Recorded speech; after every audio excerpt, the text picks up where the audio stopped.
Bonjour et bienvenue dans ce tuto dédié à la comptabilisation d'une différence de paiement dans un financier. Camille, la comptable de l'entreprise, souhaite enregistrer le paiement d'une facture d'achat effectuée en devise, mais le cours de la devise a naturellement changé entre le moment de l'achat et le moment du paiement. Comment enregistrer une différence de paiement à la saisie d'un financier? La comptabilisation d'une différence de paiement peut survenir pour différentes raisons. Le changement de cours d'une devise, l'application d'un montant d'intérêt de retard, etc. Quelle que soit la raison de la différence entre le montant de la facture et le montant du paiement, SageBob 50C comptabilise aisément cette différence. Illustrons cette fonctionnalité avec une différence de change. Une facture d'achat a initialement été enregistrée pour un montant de 1 000 $.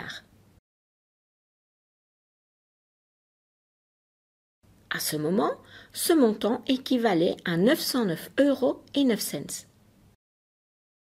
Le paiement de cette facture s'effectue un mois plus tard. La saisie du paiement débute de manière habituelle en sélectionnant la facture pour la réconciliation. SageBob 50C repère alors le montant en devise à payer et propose automatiquement son équivalent en euros, soit 833,33 € vu que le cours du dollar a changé. Après avoir accepté le montant en euros ou après avoir cliqué sur la colonne Coût TVA, Camille peut enregistrer la différence de change.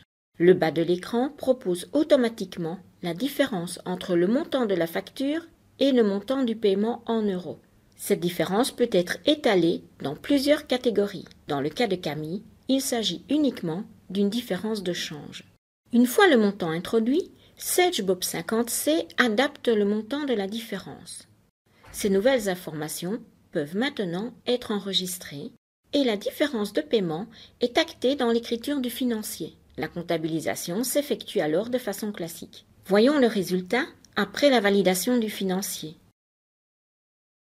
La différence de paiement a bien été comptabilisée sur le compte prédéfini à cet effet dans la configuration des comptes automatiques. Quelle que soit la différence de paiement à acter, elle s'enregistrera toujours sur le même principe. Et cette fonctionnalité peut également être utilisée après avoir importé un fichier CODA. À bientôt pour un prochain tuto.